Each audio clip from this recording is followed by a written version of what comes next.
గురూజీ 72 గంటల్లోనే ఫోన్ లోని అద్భుతమైన జ్యోతిష్య పరిష్కారం చూపిస్తారు. నమ్మండి, నమ్మకపోండి, ఇది నిజం. శ్మశాన కాళి రుద్ర చౌడీదేవి ఆరాధకులు నంబర్ 1 వశీకరణ స్పెషలిస్ట్. గురూజీ మనిషి పుట్టుక నుండి చనిపోయే వరకు వచ్చే అన్ని క్లిష్టమైన సమస్యలకు పరిష్కారం ఇక్కడ లభిస్తుంది. విద్య, ఉద్యోగం, వ్యవహారం, స్త్రీ ప్రేమ, పెళ్లి, సంతానం, స్త్రీ పురుష వశీకరణం, భూవశం, భార్యాభర్తల కలహాలు, కోర్టు సమస్యలు, విడాకుల సమస్యలు, చేతబడి, అప్పుల బాధ, ఇంకా మీకు ఎలాంటి సమస్యలు ఉన్నా 72 గంటల్లోనే శాశ్వత పరిష్కారం చేయబడును. జై శ్రీమన్నారాయణ. జ్ఞానానందమయం దేవం నిర్మలాస్ఫటికాకృతిం ఆధారం సర్వవిద్యానాం హయగ్రీవ ఉపాస్మయే. చక్షుషే జగతాం కర్మ సాక్షినే తేజసాం నిదేహే మూర్తిత్రయ స్వరూపాయ మార్తండాయ నమో నమః. సర్వ జగములకు చక్షు వంటి వాడును, సర్వ కర్మలకు సాక్షియును, తేజస్సులకు నిధియును, మూర్తిత్రయ స్వరూపుడు అగు మార్తాండునికి అంటే సూర్యభగవానికి నమస్కారం చేస్తూ జూలై నెలలో కన్యారాశి వారి యొక్క మాస ఫలితాలు నేను ఇప్పుడు చెప్తున్నాను.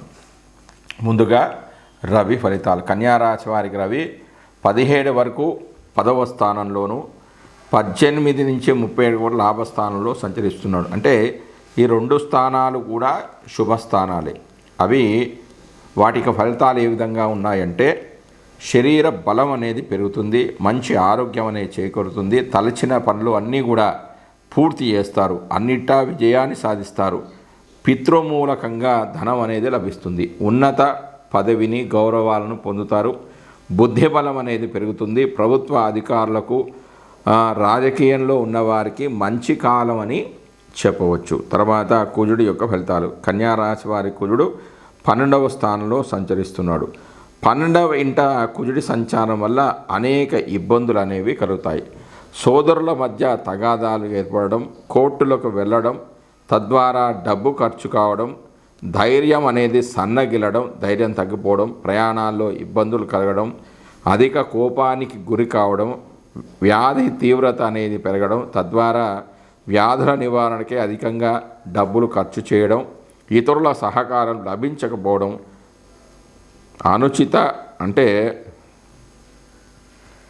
అనుచిత ప్రసంగాల ద్వారా అంటే ఇతరులతో ఇబ్బందులు కలగడం వంటివి కూడా జరగవచ్చు. ఇక బుధుడు యొక్క ఫలితాలు. కన్యారాశి వారికి బుధుడు 11వ స్థానంలో సంచరిస్తున్నాడు. లాభస్థానంలో సంచరించే బుధుడు శుభ ఫలితాలను కలిగిస్తాడు. వినయమైన మృదు మధురమైన సంభాషణ చాతుర్యంతో పదుగురిని అంటే 10 మందిని ఆకర్షిస్తారు. జనాల్లో పేరు ప్రఖ్యాతులు సంపాదించుకుంటారు. మాటకు విలువ పెరుగుతుంది, మంచి విద్య అనేది లభిస్తుంది, ఎలాంటి ఆటంకాలు ఇబ్బందులు లేకుండా విద్యాభ్యాసం అనేది పూర్తి చేస్తారు, కొత్త విషయాలు తెలుసుకుంటారు, మిత్రుల సహకారం అనేది లభిస్తుంది, ధనాదాయం అనేది పెరుగుతుంది, వాణిజ్య వ్యాపారాలు అభివృద్ధి చెందుతాయి. తర్వాత గురుడు యొక్క ఫలితాలు. కన్యారాశి వారికి గురుడు 10వ భావంలో సంచరిస్తూ ఉన్నాడు. 10వ ఇంట సంచరించే గురుడు అంతగా శుభాన్ని కలుగజేయడు.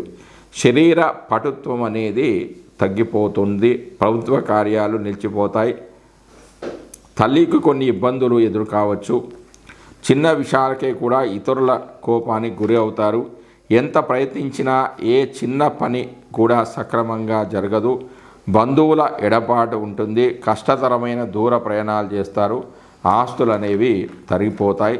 దాని తర్వాత శుక్రుడి యొక్క ఫలితాలు. కన్యారాశి వారికి శుక్రుడు భాగ్యస్థానంలో సంచరిస్తున్నాడు. 9వ భావంలో శుక్రుడి సంచారం శుభ ఫలప్రదం.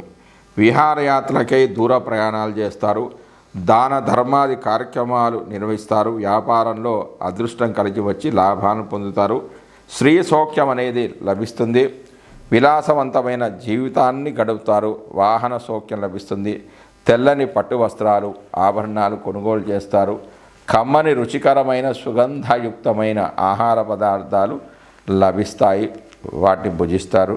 తర్వాత శని యొక్క ఫలితాలు. కన్యారాశి వారికి శని 7వ స్థానంలో సంచరిస్తున్నాడు. కలత్ర స్థానంలో సంచరించే మందేశ్వరుడు అశుభ ఫలదాత. వివాహ సంబంధాలు కుదరడం, ఆలస్యం కావడం, కలత్రంతో విభేదాలు ఏర్పడడము, ప్రయాణాల్లో ఇబ్బందులు కలుగుతాయి, బుద్ధిమాంద్యం అనేది ఏర్పడుతుంది, వ్యాపారాదులు సరిగ్గా జరగకపోవడం లాంటివి జరగవచ్చు. తర్వాత రాహు యొక్క ఫలితాలు. కన్యారాశి వారికి రాహు 6వ భావంలో సంచరిస్తున్నాడు. షష్టమ స్థానగతుడైన రాహు శుభఫలదాత. రోగాల నుంచి ఉపశమనం అనేది లభిస్తుంది, విఘ్నాలు అనేవి తొలగిపోతాయి, రుణ బాధల నుంచి విముక్తి లభిస్తుంది, శత్రువులపై విజయాన్ని సాధిస్తారు, అసాధ్యమైన కార్యాలు కూడా చేస్తారు. తర్వాత కేతువు యొక్క ఫలితాలు. కన్యారాశి వారి కేతువు 12వ రాశిలో సంచరిస్తున్నాడు. 12వ ఇంట సంచరించే కేతు భగవానుడు దుష్ట ఫలితాలను కలిగేస్తాడు. కారణం లేని అంటువ్యాధులతో బాధపడతారు, విదేశీ ప్రయాణాలు ఉంటాయి. జాతక చక్రంలో కేతువు 12వ ఇంటే జీవన్ముక్తిని కలిగజేస్తాడు. ఇది చివరి జన్మ అనేది అవుతుంది. మోక్షాన్ని పొందుతాడు. అంటే జన్మజాతకంలో, గోచారంలో కాదు, జన్మజాతకంలో 12వ స్థానంలో సంచరిస్తే ఆ జీవుడికి జీవన్ముక్తి లభిస్తూ ఉంటుంది. జన్మజాతకంలో గ్రహాలపై గోచార గ్రహాల ప్రభావాన్ని కూడా విశ్లేషణ చేస్తే సరైన ఫలితాలు అనేవి వస్తాయి. జై శ్రీమన్నారాయణ. శని యొక్క ముఖ్యమైన కారకత్వం ఏంటంటే కర్మకారకుడు. కర్మ అంటే మనం చేసే వృత్తులు, వ్యాపారాలు ఏదన్నా కావచ్చు. వ్యాపారం అనే చేయొచ్చు, సొంత వృత్తాన్ని చేసుకోవచ్చు, భాగస్వామి వ్యాపారం ఏదైనా చూసుకోవచ్చు. ఆ వృత్తులలో ఎలాంటి మార్పులు లేకుండా సాగాలి, వృత్తిలో అభివృద్ధి అనేది సాధించాలి అంటే ఏం చేసుకోవాలి? ఆంజనేయ స్వామి ఆలయాలకి వెళ్ళండి, శివాలయాలకి వెళ్ళండి. వీలున్నప్పుడల్లా రుద్రాభిషేకం చేసుకుంటే, అంటే సోమవారం కానీ, ఆరుద్ర నక్షత్రం రోజు కానీ, మాస శివరాత్రి రోజు కానీ విరివిగా ఎప్పుడు చేస్తూనే ఉండండి. ఒకసారి చేసి ఆగిపోవద్దు, ఎప్పుడు కూడా చేస్తూ ఉండండి. హనుమాన్ చాలీసా పారాయణం చేయండి. ఆవాలు, నువ్వులు దానం చేయండి. నువ్వులను హోమంలో వాడవచ్చు లేదా దానంగా కూడా ఇవ్వవచ్చు. ఇలా చేసినట్లయితే మీ వృత్తులు కానీ, వ్యాపారాలు కానీ సాఫీగా సాగిపోతూ ఉంటాయి, లాభాలు కూడా వస్తాయి వ్యాపారంలో. తర్వాత రాహు ముఖ్యమైన కారకత్వం ఏంటంటే అధిక శ్రమ, అనారోగ్యం, విదేశీయానం.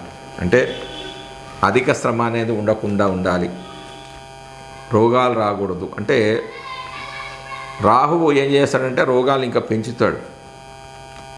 రోగాలు లేకుండా ఉండడానికి విదేశీయానం చేయాలి, విదేశాల్లో వెళ్ళాలి, అక్కడే చదువుకోవాలి, ఉద్యోగం చేయాలి, అక్కడే స్థిరపడాలి అన్నవాళ్ళు ఏం చేసుకోవాలంటే విరివిగా దుర్గామాత ఆలయానికి వెళ్ళండి.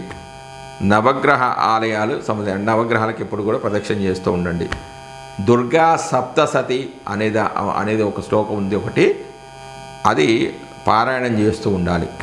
ఆవాలు దానం చేయాలి, అలాగే మినుములు కూడా దానం చేయాలి.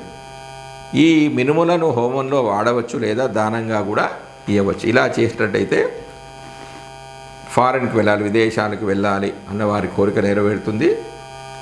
అనారోగ్య సమస్యలు ఏమన్నా కూడా తొలగిపోతాయి. కష్టం లేకుండానే, అతిగా కష్టపడకుండానే మీ పనులు అన్నీ కూడా పూర్తి అవుతాయి. తర్వాత కేతు యొక్క ముఖ్య కారకం ఏంటంటే కేతు ఏం చేస్తున్నాడు? అడ్డంకులు, కార్య విముక్తి, బంధనము, ఎడబాటును కలిగజేస్తూ ఉంటాడు. ఇలా ఏం లేకుండా, అడ్డంకులు లేకుండా ఉండాలి, కార్యవిముక్తి, బంధనం లేకుండా ఉండాలి, ఎడబాటు లేకుండా ఉండాలి అంటే గణపతి ఆలయానికి వెళ్ళండి. నవగ్రహాలకు ఎప్పుడు ప్రదక్షిణ చేస్తూ ఉండండి. హనుమాన్ చాలీసా పారాయణం చేసుకోండి. శ్రీకాళహస్తి చిత్తూరు దగ్గర శ్రీకాళహస్తి ఉంది కదా, అది సందర్శించండి. తర్వాత సింధూరం అనేది ఆంజనేయ స్వామి గుడిలో దానం చేయండి. అలాగే ఉలవలు దానం చేయండి. ఉలవలను హోమంలో వాడవచ్చు లేదా దానంగా కూడా ఇవ్వచ్చు. ఇలా చేసినట్టయితే మీ చేసే పనిలో అడ్డంకులు తొలగిపోతాయి, కార్య విముక్తి అనేది లభిస్తుంది, బంధనాలు, ఎడబాట్లు అనేవన్నీ కూడా తొలగిపోయి కేతువు యొక్క అనుగ్రహం వల్ల అన్ని శుభకార్యాలు అనేవి కూడా జరుగుతాయి. జై శ్రీమన్నారాయణ. జై శ్రీమన్నారాయణ. ఆదిత్యాయ సోమాయ మంగళాయ బుధాయ చ గురు శుక్ర శనిభ్యచ్చ రాహవే కేతవే నమః. ఇప్పుడు ఈ వీడియోలో 9 రాసుల వారి యొక్క పరిహారాల గురించి చెప్తున్నాను, అంటే రెమెడీస్ గురించి చెప్తున్నాను. ముఖ్యంగా సూర్యుడు జయానికి అభివృద్ధికి కారకుడు, అంటే సక్సెస్ కావాలి, డెవలప్మెంట్ కావాలి. అంటే ఎక్కడ వేసిన గొంగలు అక్కడే ఉంది, మాకు జయం కావాలి, అనుకున్న పనులు కావాలి, చేసే పనులు వృత్తులలో కూడా అభివృద్ధి అనేది సాధించాలి అంటే రవికి సంబంధించిన పరిహార మార్గాలు చేసుకోవాలి. అవేంటంటే ఆదిత్య హృదయ పారాయణము, లేకపోతే రుద్రాభిషేకము, సూర్య దేవాలయ దర్శనము చేసుకోవాలి. అంటే మేము చదువుకోలేమండి, ఇంకా ఏమైనా పరిహారాలు ఉన్నాయా అంటే రాగి వస్తువులు కానీ, లవంగం కానీ, దాల్చిన చెక్క కానీ, కేసరి, అల్లము, యాలకులు, మిరియాలు, గోధుమలు, అంటే గోధుమలు హోమంలో వాడవచ్చు లేదా దానంగా ఇవ్వవచ్చు. ఈ పరిహారాలు చేసుకున్నట్టయితే రవి భగవాన్ యొక్క అనుగ్రహం వల్ల మీ పనుల్లో జయం కలుగుతుంది, డెవలప్మెంట్ కూడా ఉంటుంది. తర్వాత గ్రహం చంద్రుడు. చంద్రుడు యొక్క ముఖ్య కారకత్వం ఏంటంటే మోసం, అంటే మోసపోవడం, నష్టం, మార్పులు, ప్రయాణము, మనసు ప్రశాంతంగా ఉండడం. అంటే చంద్రమా మనసో జాత అంటారు కదా, అంటే మనసుకు కారకుడు చంద్రుడు. అంటే మానసిక ప్రశాంతత ఉండడానికి, ప్రయాణాలు చేసినా కూడా సుఖవంతమైన ప్రయాణాలు కావడానికి, ఎప్పుడు కూడా ప్రశాంతంగా ఉండడానికి చంద్రుడికి సంబంధించిన వ్యాపారాలు చేసేవాడికంటే వ్యవసాయ రంగము, పాలు, దాని ఉత్పత్తులు, ఆహార పదార్థాలు, రసాయన వస్తువులు, నూనె వ్యాపారము, కిరాణా కొట్టు, బేకరీ, పశుగ్రాసము, ప్రయాణము, సముద్ర ఉత్పాదిత వస్తువులు, జ్యోతిష్కులు, కంపౌండర్లు, నావికులు, చాకలి వాళ్ళు, వీళ్ళందరూ కూడా ఇందులోకి వస్తారు. అంటే వారి వృత్తులలో మంచి అభివృద్ధిని సాధించడానికి ఏం చేయాలంటే పార్వతీదేవి యొక్క ఉపాసన కానీ, లలితాదేవి ఉపాసన కానీ, సౌందర్య లహరి అనే మంత్రాన్ని కానీ, శ్రీ లలితా అర్చన కానీ చేసుకున్న, తిరుపతి వెంకటేశ్వర స్వామిని దర్శించిన చాలా మంచిది. ఇక ఉపకరణాలు ఏంటంటే ఉప్పును కానీ, ఉప్పు, బియ్యము, పాలు, పెరుగు అన్నం, దద్దోజనం, వెండి కానీ, ఈ బియ్యం అనేది దానం చేయవచ్చు లేదా హోమంలో కూడా వాడవచ్చు. ఈ పరిహారాలు చేసుకున్నట్లయితే చంద్రుడి యొక్క అనుగ్రహానికి పాత్రలు అవుతారు. దాని తర్వాత కుజుడు ముఖ్యమైన కారకత్వం ఏంటంటే కోపము, కలహాలు, అహంకారము ఉంటుంది. అంటే స్త్రీలకు వివాహ కారకుడు ఎవరంటే కుజుడు. పురుషులకైతే శుక్రుని చూస్తారు, స్త్రీలకైతే కుజుడిని చూస్తారు. అయితే ఈ కోపం తగ్గడానికి, గొడవ పెట్టుకునే నేచర్ అనేది, ఆ స్వభావం అనేది పోవడానికి, అహంకారం లేకుండా ఉండడానికి ఏం చేయాలి అంటే కుజుడికి సంబంధించిన పరిహార మార్గం ఏంటంటే అంగారకుని గుడికి వెళ్ళడం, కుమారస్వామి గుడికి వెళ్ళడం, అంటే సుబ్రహ్మణ్య స్వామి, స్కంద పురాణం చదువుకోవడము, వెల్లుల్లిపాయ అనేవి దానం చేయడము, ఉల్లిపాయ, ఎర్ర మిరపకాయలు, రాగి లోహము, ఎర్రపప్పు, అంటే వాటికి సంబంధించిన పురాణాలు కూడా ఉన్నాయి, అది మనం ఇంకో వీడియోలో తెలుసుకుందాం. రాగి లోహము, ఎర్రపప్పును హోమంలో వాడవచ్చు లేదా దానంగా కూడా ఇవ్వవచ్చు.